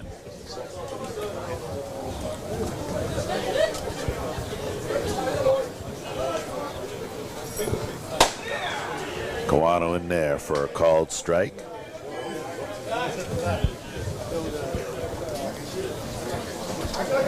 And that's the thing with this type of format, such a condensed tournament, Lance.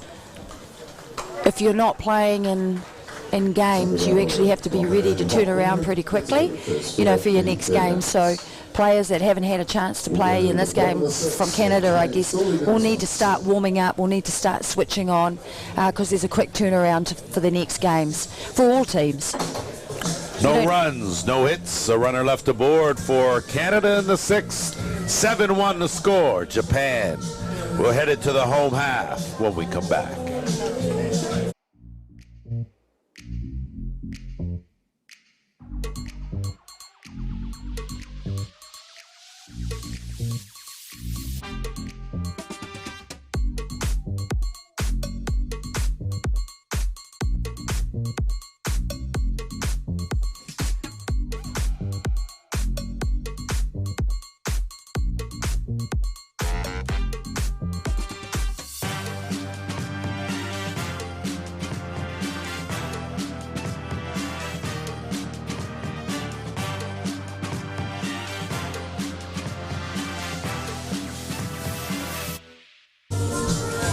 Back here at Colquhoun Park as we roll into the bottom of the 6th inning. Pitching change for Canada. Zach Pierce done for the day. In comes Ty Sebastian. And if you notice, Sebastian started, of course, the game in the DP role, designated player spot. So that allows him the flexibility to change positions and still remain in the game and keep his stick in the lineup. So some of the versatility, Jackie, and how important is it to have guys on the team that can play multiple positions? Oh yeah, well it gives, I mean, the versatility gives a team just more options, doesn't it?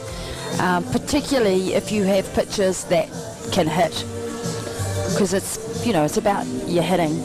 When you get to, you know, the nitty-gritty, you actually, you need to have that depth in your hitting. You need to have your options. If you can have, you know, 10, 12, 13 great hitters, it's going to give you a lot more flexibility, and the fact that they can also play multiple positions on the field.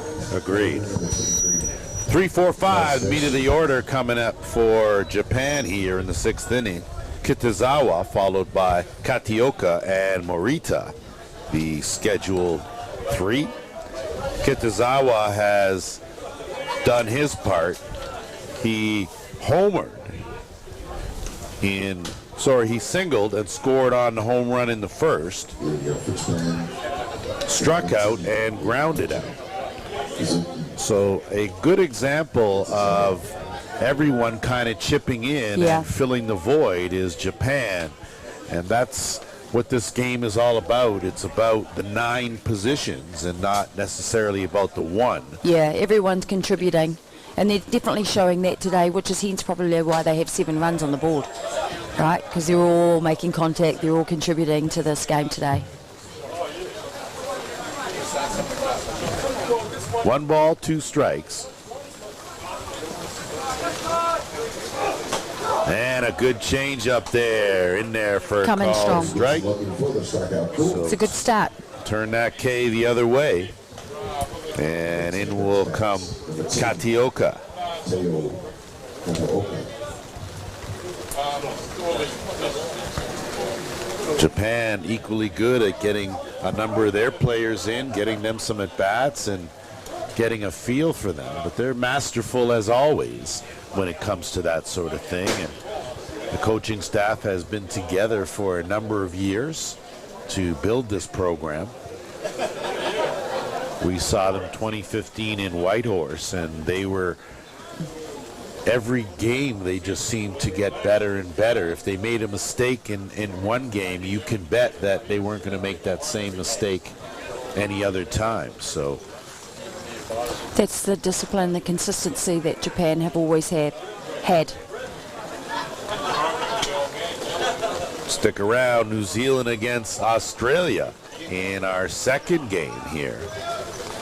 And just want to ask, Jackie, that in Canada, of course, biggest rivals, United States. Closest neighbor, biggest rivals. Now, would you classify, and again, before I came, I didn't really understand the magnitude of the Kiwi-Aussie rivalry, okay? And I say that because you're fiercely against each other when you're on the diamond, and then everyone will go to the party after, and it'll be as though we're all one team. So tell me a little bit about that rivalry. Yeah, well, you know, I think a lot of it also stems from the fact that, you know, we say they're just across the ditch. Well, they are literally just across the ditch. So if you think of, you know, I never heard that. So, you know, I've played in Australia many times for many years, and when you're consistently playing against each other, not only do you build that rivalry because you're both passionate about what you're doing, and whether it be in sports or anything, right? It's that competition that you have against each other. But you can't help but get to know the players as well. You know, you get to know them off the field. You might not like everybody, but you certainly have build a respect because you're all doing what you love. But then what comes with it also is that opportunity off the field to build long-term relationships and friendships. I mean, I've got friendships with, you know, players that I played against back in 1990 and through the Greys internationally, and I'm still friends with them today. That's just, you know, and I'll play against them. They used to pitch against me, and we've had a number of battles, but you're absolutely right. When you come off the field, you revert back to that relationship and the banter that you have, but the community that you build, and it's you know, it's fantastic. And not only with Australia, but I think that, like Jason alluded to, you have friends all around the world. Well, I think that is part of the beauty of the game, and I can certainly say that you don't talk about broadening your horizons, but you talk about the number of people that you meet and the friendships that you form, and they're lifelong friendships, and that kind of thing to me is really what closes the gap in this game. And you know, because I live on the other side of the globe, it doesn't matter because we still share the same passion for the same game. So you know, that's what closes the gap, and I think that is certainly what's important here as we take a look at John Hill, one of the coaches. Glad to, of course, have him as a Canadian as part of the program. A number of years of experience as a player and as a coach, and you see the product of his son and what he's contributed to the game. So that always a good thing, and that a prime example of what Canada's trying to do. And so important for our sport, you know. We're a community sport. We care about it. We want longevity in our sport. So the giving back by our parents who start us in the game, and they teach us, they take us to the ballpark, they tell us to watch and, you know, sit still and learn and listen, go and practice, and then we take up the sport. But we do it because, you know, it's either our parents or our auntie or our uncle or our cousin or our sister or our brother that actually have played, or we've got role models that we've followed. Yeah, and we're all actually contributing and giving back to the game that we love. Just to revert back, Ty Sebastian came in, did a good job, struck out the side in the bottom half of that inning. So Canada, of course, down to their last 3 out. Shane Boland works a leadoff walk. So a runner for Canada here in this 7th inning, and that will bring up the center fielder in Manawatū. You know, and Japan won't be happy with that because, again, if you're working on things, the little things that will affect you when you get to, you know, the winning end of a tournament, going into the final inning and walking your a hitter is not ideal.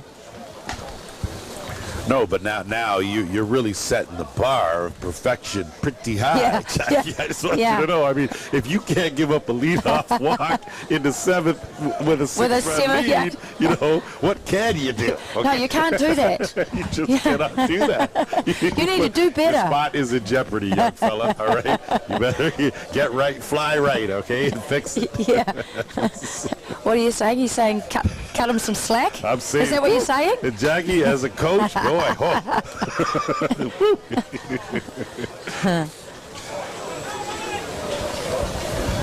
Manawatū with a 1-1 count here and a runner aboard as Team Australia filters in through diamond 1, and Kawano wanted that pitch on the inside corner, didn't get the call from home plate umpire Mark Porteous.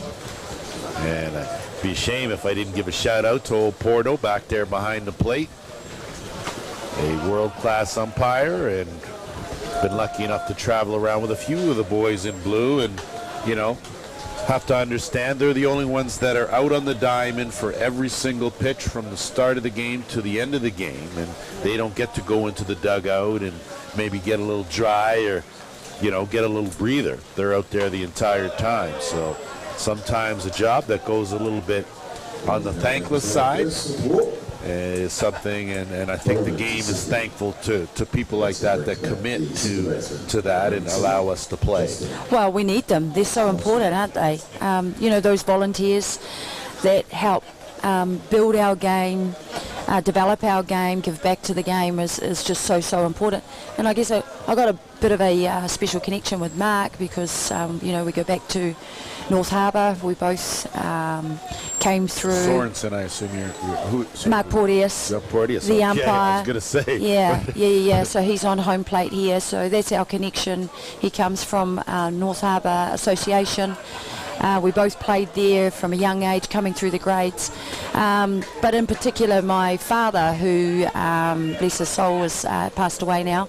But he was a New Zealand umpire, chief umpire, and discovered Mark after he, you know, sort of retired from playing softball, or may still have been playing softball, and Dad asked him, you know, why don't you become an umpire?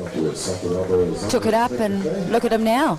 He's thriving, and it's fantastic to see how he's come through as a player and into that role. Well, Porto, I didn't realize the history, but I'm appreciative of it as you take a look at day 3 in the matchups coming at you. We want to make sure that you stick around, and we're hoping that the rain will just ease up just a bit so that we can make sure that we do crown a champion, as Brian Avery now will step in. And this is full game, first full game, and he is 0 for 3. But he's hit the ball on each occasion. Just hasn't been able to find a hole, and Boland's going to take third on the play on that ball in the dirt. He's pretty quick down to 3. Well, and you know what, Jackie, with a 6-run lead, you figure still trying, still playing, and that's what I like, and I think that is very important. And Shane Boland, of course, as Jason Hill alluded to, one of the leaders on the team. How do you lead? You lead by example. It means that you never hang your head. You go 100% every time you get between those lines. Yeah, that's right. That's right. I mean, it would have been easy not to go. Sure would have. As Avery looks at a ball out, actually a called strike, I believe. I think the count's 2 balls and a strike. Well, I would double check that. That pitch just missing outside. And Canada will, be wanting to move the ball and score some runs here. Well, I think if you can chip away, it does something psychologically Yeah. to you, just to, even if you come up short, to stay on the positive note, knowing you got another game, as Avery with a big cut there. Well, you'd be thinking, let's take the scoreline away, take it out of the game right here, right now. I've got 2 runners on, and with an opportunity to actually score them and get some runs. And tracking that down out there. Fly ball, no chance for Boland there, as Avery's fly ball just not deep enough. So Yeah, unfortunately just not deep enough, was it? 4 fly balls in this game for Avery, and now it'll be Quentin Bruce who represents the last chance for Canada here in the 7th inning. And there you saw there with the replay, the hit to the outfield. Unfortunately, it's just not deep enough, especially with the Japanese arm from the outfield. Looks like we will have a pinch hitter, and you talk about one of the veteran leaders on the squad with Derek Mason, as he'll step in, and had a chance to speak to Mace yesterday during yesterday's game, and one of those guys where we all know that when you play this game, there's going to be a time when you struggle just a bit. There's no one that doesn't do it, but it's about how you pull through that and what you bring to the table, and it's important that he understands his leadership. And again, like we said before, it's not about the last pitch, it's about the next pitch. And I think that's the focus for him, and a chance here for him to just get comfortable in the box and see what he can do with 2 away and runners on the corner. That pitch now throw down, and you see.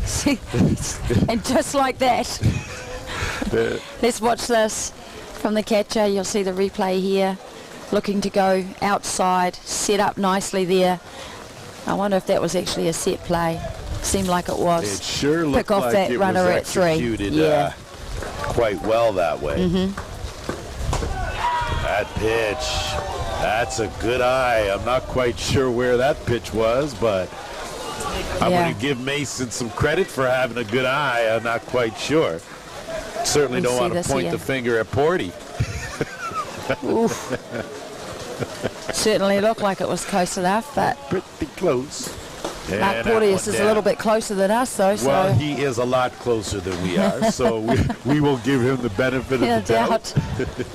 As Argentina, of course, the defending world champions, roll through, getting set for their game as well.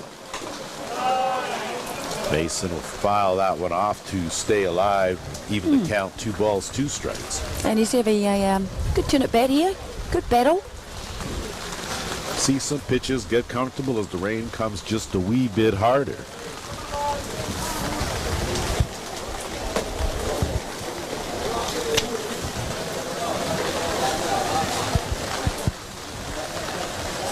Be interesting now if this score holds up. Japan 3-1.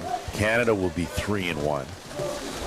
I believe Australia has a chance to lock up a spot. They come in with a 3-0 record. Got him. As Mace goes down swinging, and that's going to end the ball game.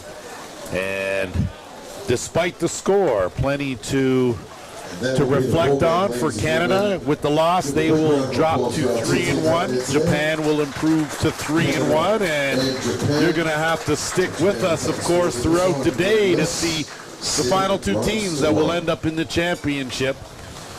So on behalf of Hall of Famer Jackie Smith, I'm Lance Wynn. Stick around. We got more softball to come here from Colquhoun Park. We'll be back shortly. Australia at 12.